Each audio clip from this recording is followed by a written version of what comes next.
It's been a while since I've been on the dating scene. And honestly, when I look back at my early 20s, I am traumatized. But dating fascinates me.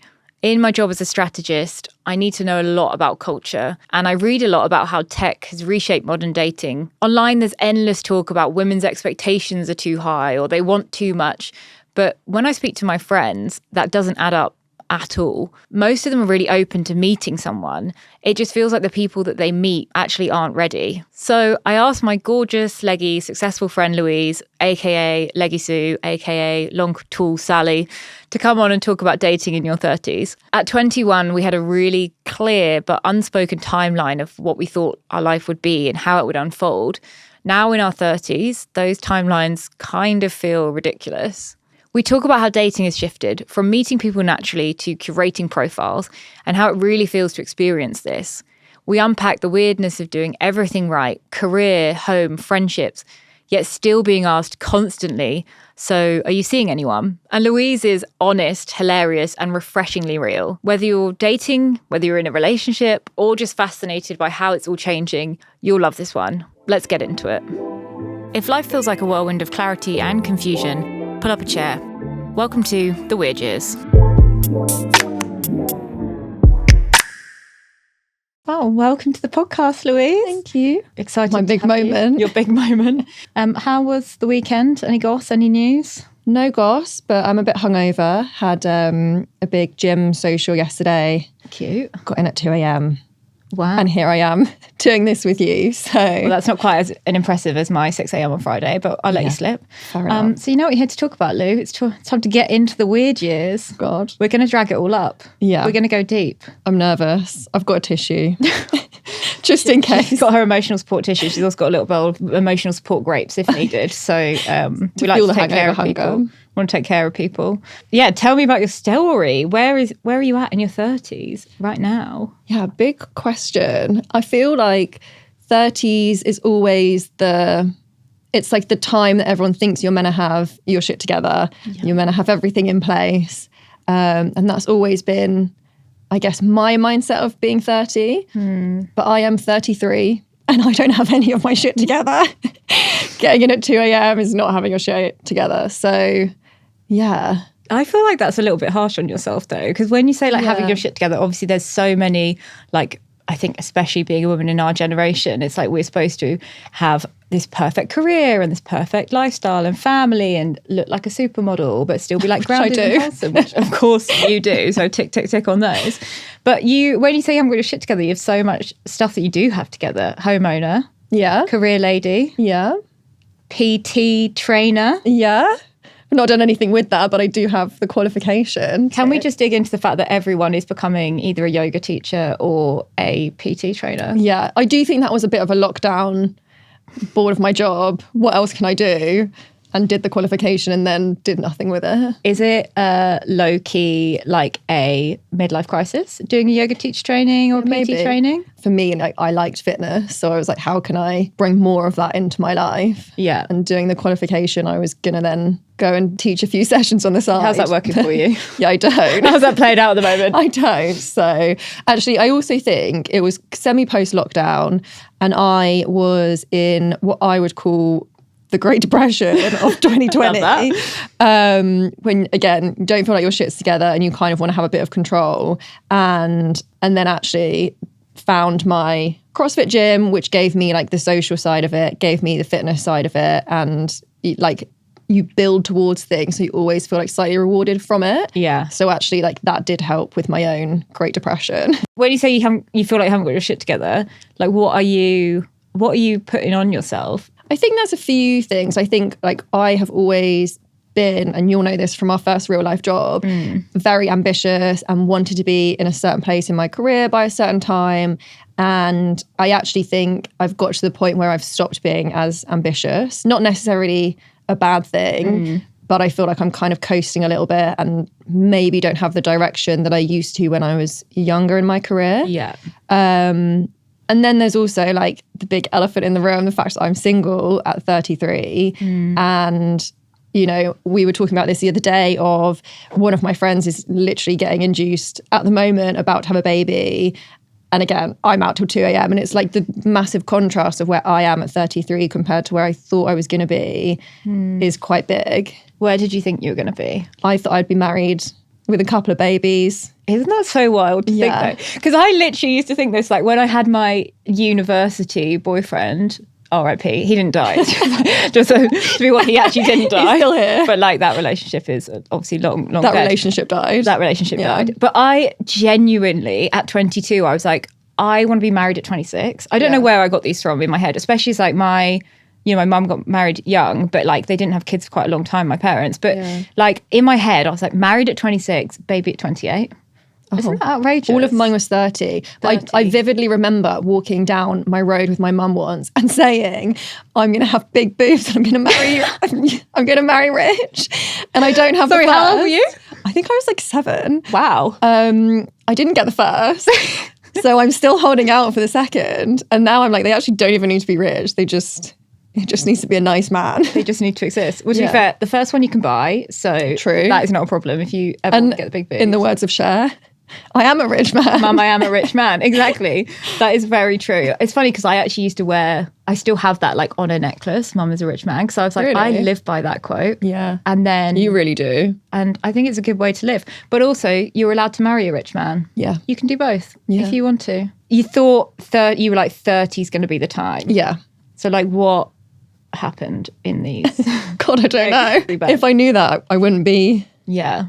Yeah. I don't know. I think 20 odd years ago when I was thinking that, the time sets on things are different. So I don't feel 33. Yeah. Like mentally, I'm still 27 and I'm still wanting to go out and, do all these things. But then actually there is a side of me that just loves being cozy and wants to be a bit of a homemaker, even though I can't cook.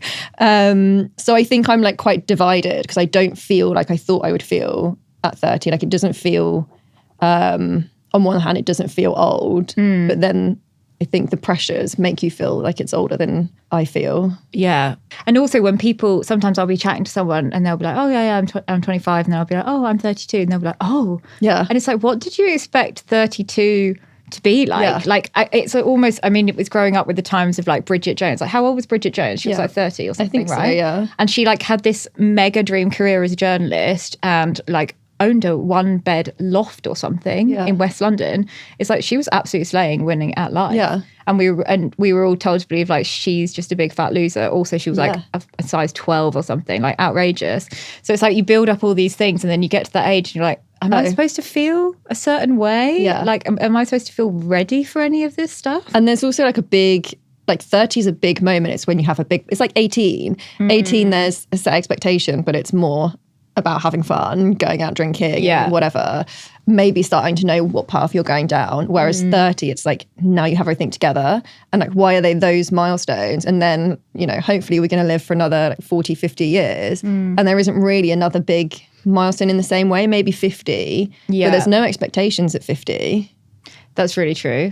And it also feels really unfair because loads of my guy friends, and actually as you were saying that you'd chatted to someone on a dating app and he had like 30 and like not looking for anything serious, and it's also that like challenge of on one side, and maybe I'm wrong on this, but I think a lot of the people my friends are saying they're dating, they're not necessarily like looking to settle down, but then as women, like we can't ignore that thing of a biological clock. And like if you want to have kids with someone, you want to be dating them maybe for at least a little bit of time. Like let's 2 weeks. Let's vet that they're not like actual psychopaths. Yeah. Let's vet that they're normal people before you have kids with them. We've obviously got that like unspoken little tick. And I would love to have kids. Like I've always wanted kids.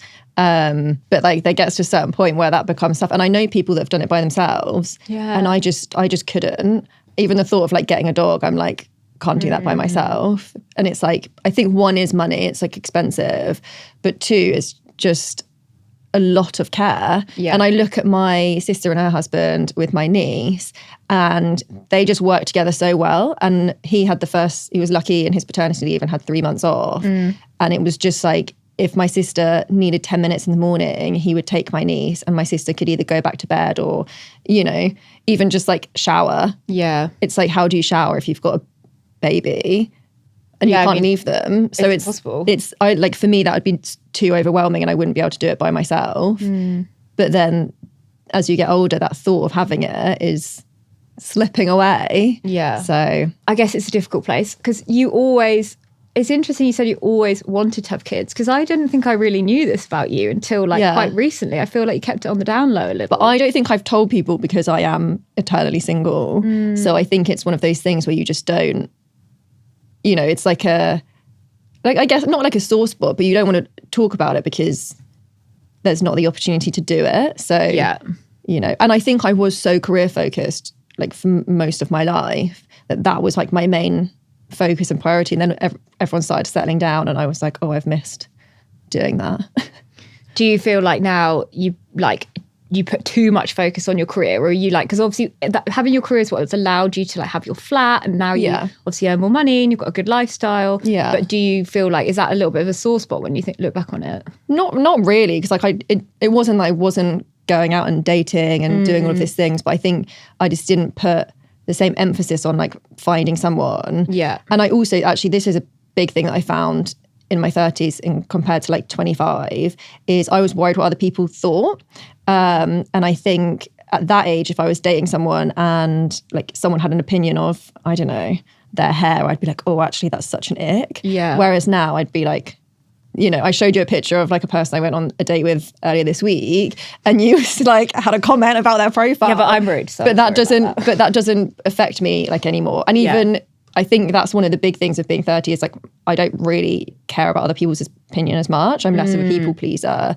Even to the point, and I was thinking this earlier, of going out last night, and I'm probably nearly 6 foot, and I was out in 2.5-inch heels. I would never have done that at 25. I was ballet pumps till I die. You really were. I remember this distinctly, because as a fellow tall girl, I was always get the heels on. Yeah. So I think there's an element of self-confidence that comes with getting older. I think you just don't care. How does that play out in your dating though? Because I'm wondering, the way that people paint it in the media is women are really, really picky. That's what the narrative is though. Don't you think it's oh, well, this is why these career women, they can't find men because they just hold to such high standards. Yeah. And I think that's personally, it doesn't feel true on the ground. What do you think? I think kind of rings true, but I think that's because of apps. I can go on an app and I'm not going to talk about who should not be named, but I would never have swiped right to him on an app because he was 5'8". Yeah. And we met in real life and different story. So I think it gives you the chance to be pickier. Yeah. So I do think there's that. But then I think going on a date now, I know who I am more. And if you don't like me, you don't like me. And that is just what it is. Yeah. And I think I'm much more confident in just being myself straight away. Which is better, I think. Are you therefore more patient, do you think, with other people? Are you opening the net wider and being no, I'm going to give this person a chance? Or are you more I know what I want, I don't want you? Yeah, I'm more the second option. Or I just know, and I think I am quite a good judge of character now of seeing people on apps and I'm either you're a vibe or you're not. And I kind of know. So I'm a bit more cutthroat. But also, I just don't date that much. Do you feel like there might be a bit of a challenge here in that you want to find someone, but you don't want to date? I'm just waiting for them to rock up at my little flat. Knock on the door. Yeah, and there they are. With a bottle of rosé. Yeah. Yeah, I mean, I love that wishful thinking for you. Yeah. Because whereas I guess we both have friends who do the opposite, and I see this as a lot of people go, well, look, it hasn't happened for me. I'm going to take a break, work on myself, become a PT trainer, just level up in every single way. Or you get the people who tend to they make it a career. Yeah. And I know people that have done that, but again, they haven't had loads of success from it. There's a couple of people who have started dating, but I know someone who did the opposite of me, and they are now dating someone, but they went on 2-3 dates a week for a couple of months, and then they go off the apps completely and do that again. Yeah. Whereas again, this is a nice thing of being 30. I am very content with the stuff that I do in my day to day. I know what my little routine is and I like doing it. So you've got to be someone that either I click with or I want to hang out with for me to disrupt that. So yeah. So what's the problem? What do you think the problem is with these guys that you're meeting? I'm just not meeting them. That's the problem. I don't know. I think there's just too much choice for guys out there. So they just, you know, actually I've got a friend who's like recently single and she's on the apps and she's stunning and she's really lovely, and she'll just go on these apps and she'll match with people and she'll make an effort to talk to them first because she's like newly back on the apps, and actually has like will to do it. But they just won't reply, or they'll cancel. She was meant to go on a date with someone on Friday and they just cancelled. And then that is quite disheartening when that happens. Yeah. Which is why I just don't talk to them. Yeah, that's fair. It's maybe not a solution to where you want to be, but you have to do what you have to do to protect your little heart as well, because putting yourself out there all the time is exhausting, isn't it? Yeah. And I think it is difficult when you've had experiences where you like think you've met someone that's like going to be your person and then they're not, and it's like, well, actually you kind of know what you do want and you don't want from dating people like that. Yeah. But then it makes it harder, I think, to like go back out there.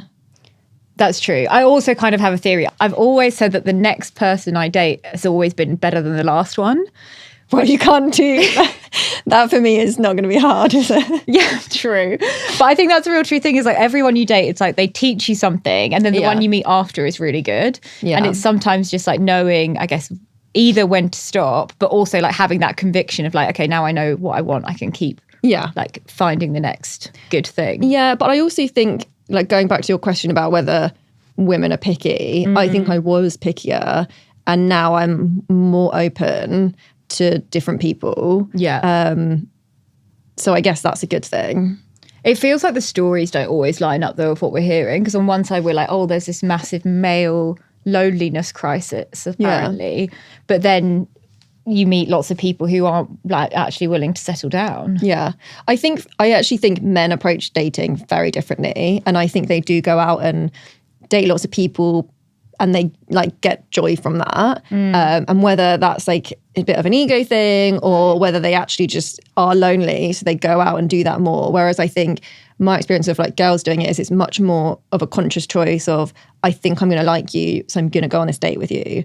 And so where I like people I've dated in the past have gone on like, again, 3 or 4 dates a week, and I've just like consciously gone on maybe like 1 a month because you're the person I want to date, and I filtered you out through everybody else. Whereas I think they'll filter them out in person. I'll filter them out on the app. And I think a lot of girls do that. Interesting. Although kind of tricky to what you were saying before, because you were like, he shall not be named. You would never have matched on an app. No, although I did see his profile when he's now in a relationship, but like when he was single, and I was like, this is fit. But I think that's because I know who he is. Yeah. So maybe the guys are kind of doing it right in a way, filtering out people in person. It's just a lot. Like, to go out on a weeknight, have a couple of drinks. Like, you know, I went on a date on Thursday and I was hungover Friday, and it's just, you know, I don't like doing that. It is a full-time effort if you do that. So where you are now, because obviously I wanted you to come on and talk about dating. And I realised when I said this, you kind of went to me, anyone who's in a relationship, all they ask me about is dating. Yeah. Well, I looked at like some of the things you were asking people to come on and talk about. And I think one of them you described as like this big girl boss. And like someone else had a really like good adjective to describe them. And it was like, mine was dating in your 30s. And I was like, there's like at the beginning of this, you said, you've got so much going for you. You've got like, you know, you've had cool jobs, done this PT thing, like really into the gym, all of this stuff. And my USP was that I'm single. And like, why is that the thing everyone asks? And like, why is that you know, if you go for dinner with someone in a relationship, like, have you been on any dates recently? It's not like, how's work or, you know, how's whatever else I'm doing. Why is that my hobby? Yeah. Why is that what makes me interesting? Because I think that's like the most boring thing. I feel like in some way it's bifold of like, partly we love to live vicariously through single people, because once you're like in a relationship and it's also stable, like it's not, obviously you don't have the excitement of like these new stories. So I think often like people in relationships like, oh, I just need like a juicy feed of gossip and I want my single friend to give it to me. But then also obviously the dating thing's so hard, because when you have a friend and you know they want something, you want to support them like in every way that you can. Like if you were saying, oh, I really want to go for promotion or whatever, I'd be like, okay, how can I help on that? Or you're trying to get a new job, I'd be like, what people do I know in my network? And it's like we all become these these kind of low-key matchmakers in that we're like going through our Rolodex of like people in our phone, like Dave. Who can I pass Louise off with? Dave Inferno. It's like, who's that? Can he be? Like, I probably snubbed him. Probably. So it's like, it's tricky because you always want to help your friend, but it's also like, I can see that I'm definitely part of the problem because every time I see my single friends, I'm like, what's happened? Yeah. And I think it's one of those things that maybe not with you because I love Chris, but it's if I'm meeting someone else for like lunch or coffee, asking about their partner is probably like third or fourth on the list of things that I'm going to ask them about. And I'm going to ask how they are and how work is or how like their family is if I know their family, and then it's partner. Yeah. Whereas if someone's coming for coffee with me, it's like, got any good goss? Like, who have you been dating? Yeah. And I know people are interested in it, but it is, especially if you are having a tough time with dating and like, you know, timelines are ticking, my mood on it can really shift. And if someone asks me when I've had a weekend where I haven't really seen anybody and, you know, maybe I spent time with my niece and then they're like, oh, how's your dating? Then it's actually like quite upsetting because you're just like, well, there's no dating. Yeah. So that's I think when it becomes like an insensitive question. It's like you wouldn't ask someone who was trying for a baby, like, how's it going? Because there's so many different things that could be going on. And I think it's like, that's kind of how I would see it. Do you get that from your parents? They've stopped asking. I went through phases of telling them tidbits of things. I remember telling my mum quite a lot about the he who shall not be named situation. Like, then it got to the point with that situation, I had too many opinions and I didn't listen to any of them when I should have done. And then that's the truth. Yeah. And then I remember telling them about another day that I'd gone on that I thought was like, went really well. We had like loads in common, which like you say was like a complete night and day with the previous. And I remember telling them because I thought that they'd be really interested in it, which they were. Unfortunately, like, he moved away, so that never really went anywhere. But I remember telling them because I was like, they'll like this. So I would tell them little tidbits at a time when I was dating. And then there's obviously been like this period where I haven't been dating and they've kind of stopped prying. My mum did ask me over my birthday and I just was like, nothing's going on. And I sort of compared myself to my friends and was like, you're either in the single camp or you're settled down. And I could name a few friends who were in the single camp. My mum was just like, okay. I think because she could either probably tell I didn't want to talk about it, but also when you do, I think I'm lucky that I still do have single friends. Like I know a couple of girls that are not even as old as I am, maybe like 27, and all of their friends are settled down. And I think that's more difficult than where I am, where I do have quite a lot of single friends, some that are older. Yeah, that's something that like I at least really take for granted is like the spending time with someone. Like that is what's tricky, right? Like I imagine it can be at times like lonely, right? I mean, Chris works away every weekend and even like I feel like I'm single every weekend. Woo-hoo. Not like that. Like obviously I can't go out and live the single life. But it's like, it's difficult sometimes to fill your time. And when I think back to when I was single before him, I literally used to see my day in like 3 parts. I'd be like, what am I going to do in the morning? I'd be like, oh, I'll probably go for brunch with this person. I'll have lunch with this person. And everyone was more available. And then slowly people start like trickling off. I mean, not many of my friends have kids yet, but that's something I'm definitely fearful of when babies start popping up. I'm like, oh. So I'm actually kind of the opposite of that, is that I like being by myself. But I think that's probably just because I've been by myself. So actually it would be more of a shift for me to now let someone in, because I would have to really change up what I know. And so I actually don't mind the being by myself. The only time it like kind of affects me is maybe with like a late evening on like an early afternoon on a Sunday when you're like by yourself. Maybe I've had a really like fulfilling Friday and Saturday, and then Sunday I just love doing chores. So maybe I've just been in my flat all day by myself and you're sort of thinking, oh, this is it. Or things like New Year, when actually like couples go off and do their own thing, or like a couple of my single friends are away. So I think there's only like 2 of us around over New Year. And it's kind of like, I don't love New Year anyway, but you don't want to be by yourself for it. Yeah. And it's like those sort of big milestone-y days where people are with their partners, that's when you feel it a bit more. Or actually the thing I was thinking about the other day was, might get upset at this. My mum was ill like a couple of years ago, and I saw how my sister's husband was with her, and I remember thinking like, I'm on my own, and I didn't have anybody to like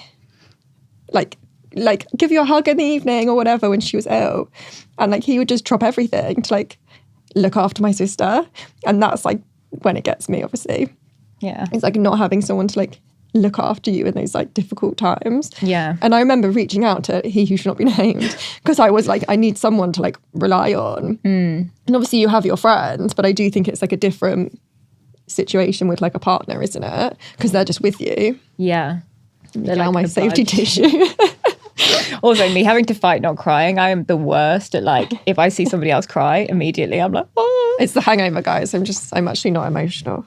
That's I'm okay. a nice queen. I feel like you love to hide the emotions inside. Yeah. It took many years for me to see some emotions from you outside. But I actually think that that's like shifted in me as I've got older. Like I think I'm way more, I think my family would say I'm always emotional, but I think for like other people, I went through a period of being like a massive ice queen, whereas now I'm just like anything sets me off. Which is probably a good thing. Yeah, maybe. I personally feel sometimes that women have such an ability to like keep evolving, and we are just like these ever evolving kind of beings that are always pushing ourselves, maybe because of like all the pressure that you have stacked on your back, but it's like you always want to be a better version of yourself. Yeah. So do you ever feel like actually then you meet these guys and you're like, oh, the growth isn't there on their side? I think it depends who you meet. Like you can, meet people who are always pushing themselves and doing things, and you just need to meet those like minded people. I think that's because you and I are both like those ambitious, determined people, which is why, you found Chris and that works really well because he's the same.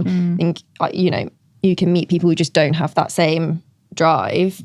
You've just got to like sift through everyone else to get there. And that's like, it's a full-time job, and that's why it's, tiring. I'd rather try and go out and meet people in real life. Did I tell you about the singles event I went to recently? No, but oh my God. I went to a singles event with 3 other of the single girlies, and it was like a music event. So we were like, even if it's rubbish, we can have a nice girls' night, we can go and watch some live music, we can have a good time. We turned up, and I would say there was maybe 60 girlies to 10 men. No. I would say 4 of them were, and there's nothing wrong with going to these things by yourself. Like I think if you don't have anyone, like we were saying, if you don't have any single pals, like definitely put yourself out there and go to these types of events, because it is like better than being on an app, in my opinion. It has potential. But there was like 4 guys just like on their own who were sort of standing dotted around the corner. And I would say the other 6, and we love a short king. He who should not be named was a short king. Yeah. But they were all maybe below 5'6", and I'm, as we said, a tall hun. Yeah. And it was a disaster, to the point where my friend actually complained. It was like, you should have put more into the ratio. You should have thought about this.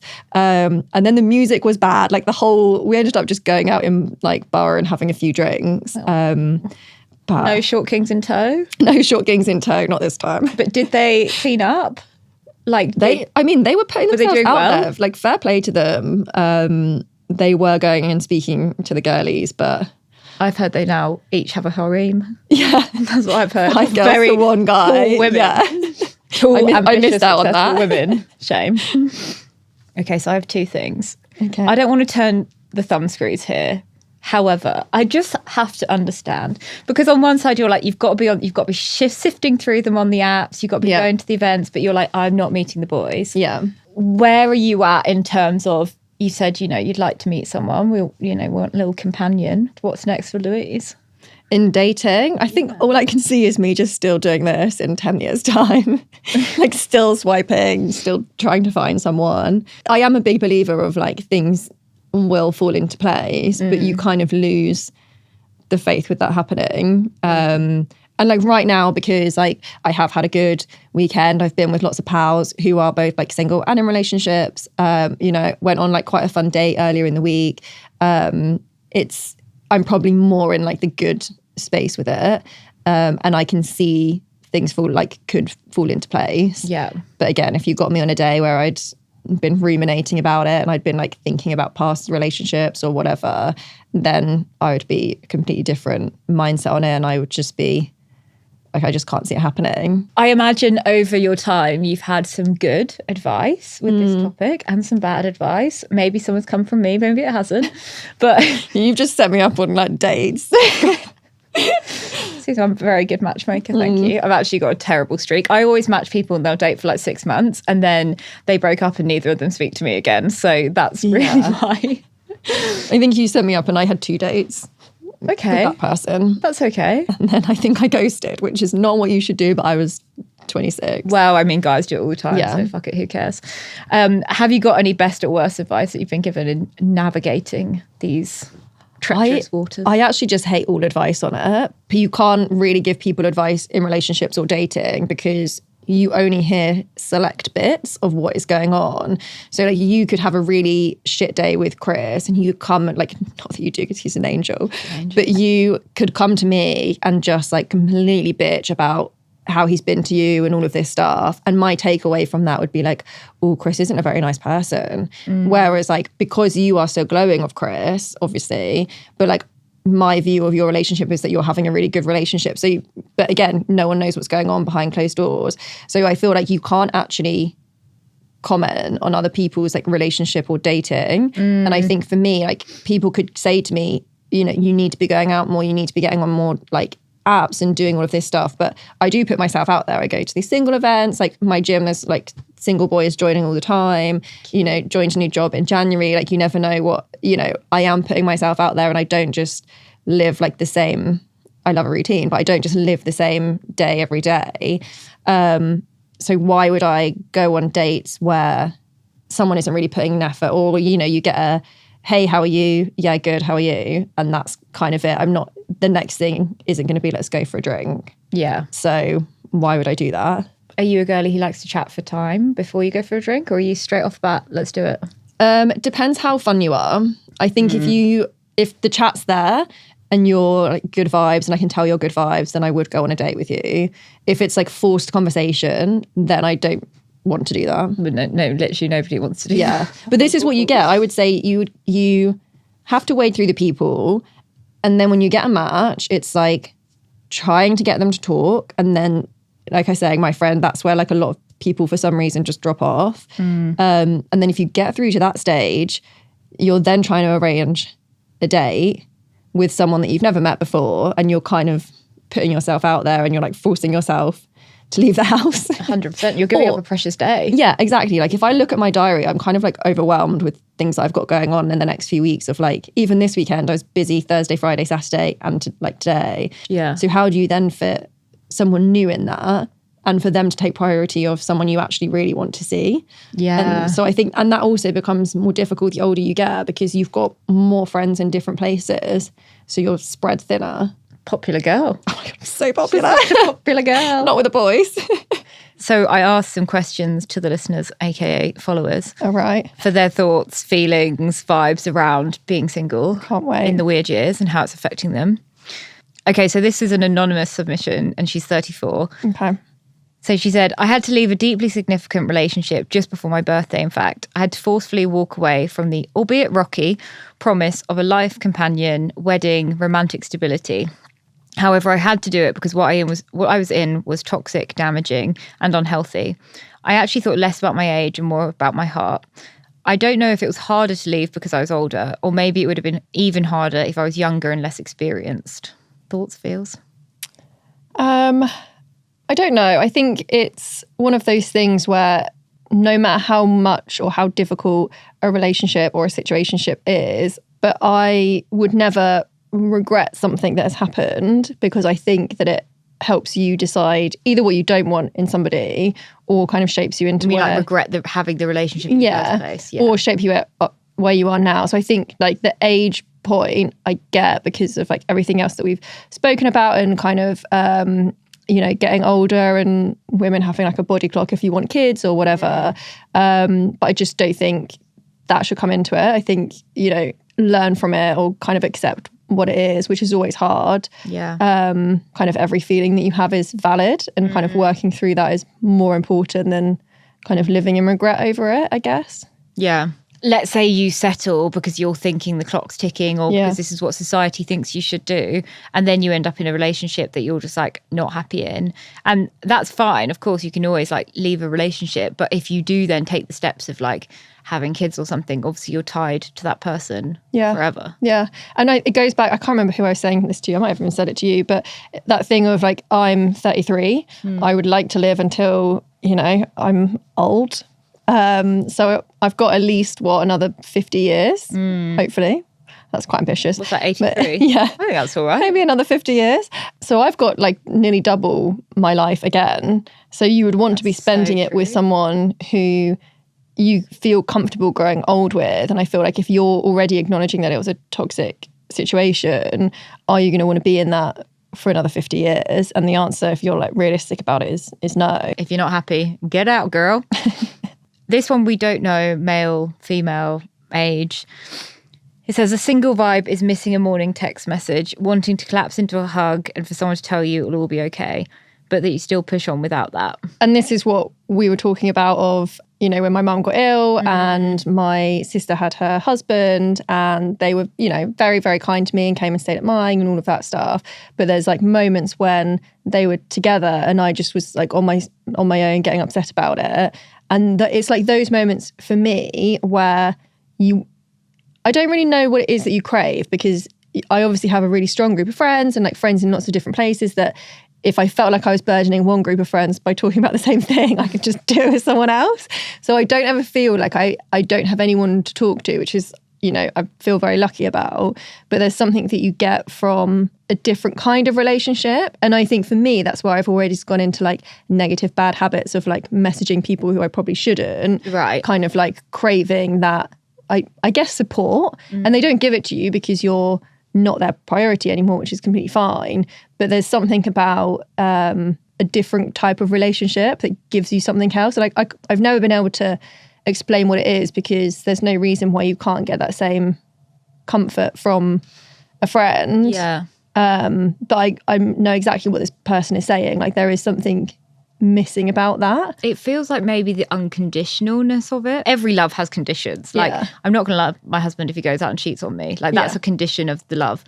But a partner kind of rides through the good and the bad times more than a friend. Like for a friend, maybe it feels more like a choice and like a it's less expected. Yeah. The thing that I do think about sometimes is just those stupid things where like you're in the supermarket and you see something and you're like, that's like someone you want to message about it. And again, like, yeah, your friends will like laugh about it, but sometimes they'll all be doing their own thing, or like you'll know where they are and you'll know that they're busy and they won't respond to it.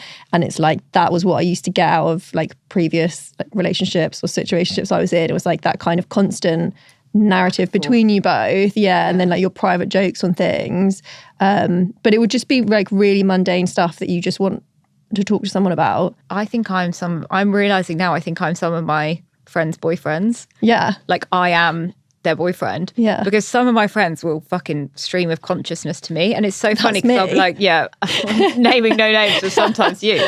But it'll be like, oh, the price has changed. Oh, I can't get this yogurt that I really liked anymore. It's fucking annoying. And like someone will text that to me and I'm like, why are you texting that to me? And then but you would do that to Chris. I 100% do it to Chris. Yeah. Literally, he gets a narrative of like, this every parcel shop was closed and now I've got to walk 20 minutes the other way to the other one. He's like, this is not interesting information for me. Well, that's because that's Chris all over. Like you even sounded like him.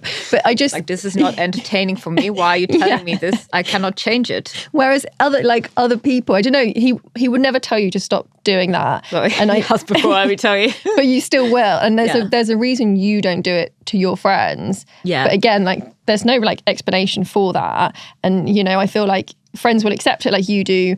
Whether that's me or anyone else kind of messaging your, like our stream of consciousness, they will always respond, but it will be in a different way. Yeah. I also, to be fair, do love being distracted. So I actually am quite happy. Like there are some friends that just talk to me all day and I'm like, this is fine. I don't mind.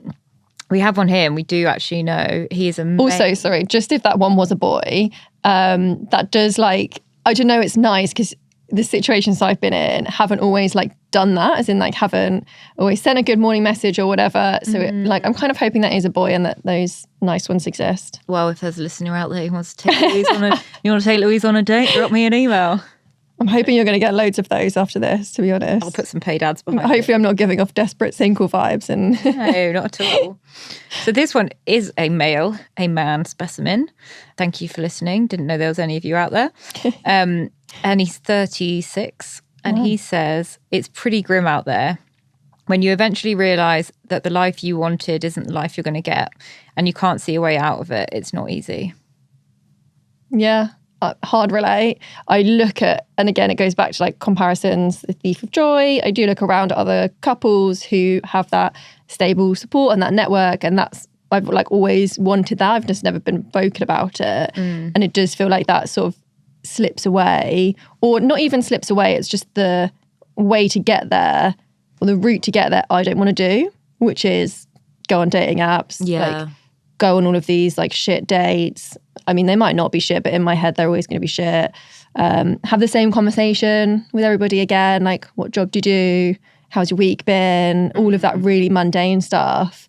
And learn about someone, like it should be interesting, but learning about someone from the beginning when you are talking about that mundane stuff, when you've had previously, you know, the deeper connection, and it's more for me is that hurdle that I don't want to do, but you're going to have to do it to get to where you want to be, which I think makes it feel further away, but like be more difficult.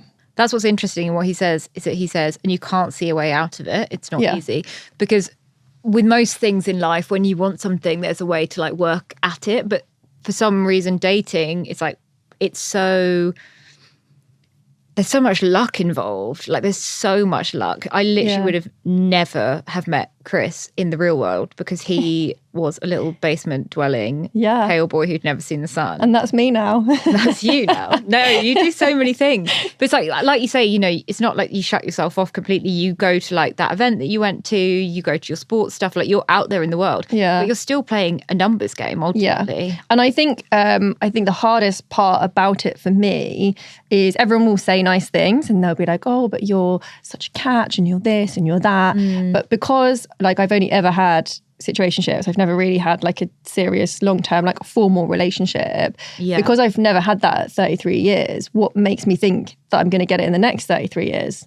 Do you know what I mean? Like I guess I am changing, but I'm not necessarily a different person, or I don't know, it kind of, if you haven't had it, what makes you believe that you're going to get it? So I kind of get the where they're coming from on that point. Also, maybe a little bit, I think situationships are the death of happiness. Yeah. I mean, you fucking strung yours out. Yeah. Beyond. Sometimes we wouldn't have got into it for like 6 months because we'd have been talking about other stuff. And then you'd slip in, I'll go, sorry. Can we just check in that we're talking about the same short king who's actually not a king? He's a short, what's the opposite of a king? A peasant. Yeah. Same short peasant. And I couldn't believe it. I thought we donked him on the head dead No one buried. can. I can't. I was actually talking to my friend about it today, because she broke up with her boyfriend a couple of months ago, and he like every few weeks will like drop her a message or whatever. And like that was the same for me, and he should not be named, but like the other way around, as in like I would drop a message. I think for me that the start of that was so intense and like love bomb-y basically, that I like really fell hard. And actually that's a lie. In the beginning I didn't, because I just didn't think anything was going to come from it. I then really fell hard, and then when it started to fall away, I couldn't understand why. And I just thought to myself, like, I'd been there through quite a lot, and I thought, you know, I've been your best friend as well as like whatever else is happening. Yeah. And I couldn't understand why that like he was then pulling away, I guess. And then I spent so long trying to reel him back in and like try to understand what went wrong or what I'd done wrong. And I think that you never get that answer. So you know, I don't necessarily think I was looking for closure, but I just wanted whatever that answer was, and I never got it. And I think in part you never will. In part he was just always a bad communicator, so would never have said honestly how he was feeling. But I think that's why I kept going back. People aren't that honest about how long those feelings can linger. Like I honestly, that horrendous man who I dated from advertising, as we'll call him, but I think people don't maybe talk about that, and maybe there's a little bit of shame of like, as I said, because we're like, fucking hell, you still dabbling in that pond. But it's hard to let go sometimes. I think for me as well, what I struggle with is, again, it goes back to like people's perceptions of you and like your relationships or whatever. And everyone would always tell me I was better than him, I could do better than him, that he didn't deserve the ground I walked on, all of this stuff, which like to be honest, the way he treated me, true. Yeah.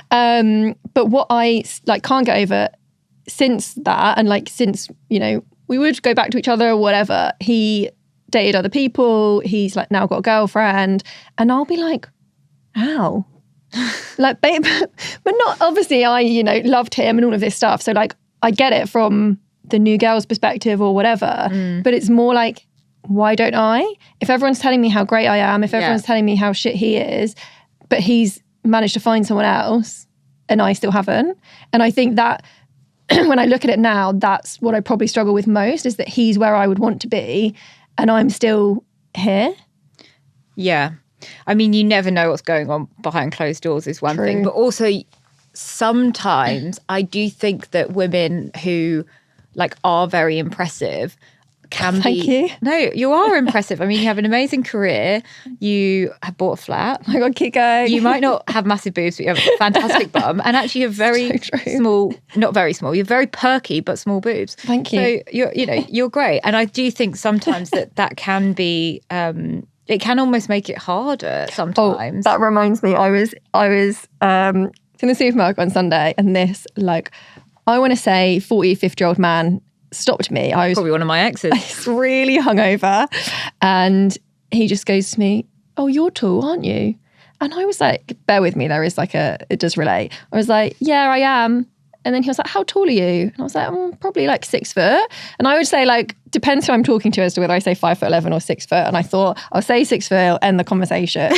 And then he was like, oh, that's a bit intimidating, isn't it? And I thought, sorry, the like audacity of this like old man to stop me in a supermarket and tell me I was intimidating. But I've been told that before, because I'll go on a day and I'll be like quite confident, like, not to be big-headed, but I would say 99% of the time I'll be asked out on a second date. Yeah. And then it'll probably be the second or third date where it goes a bit downhill.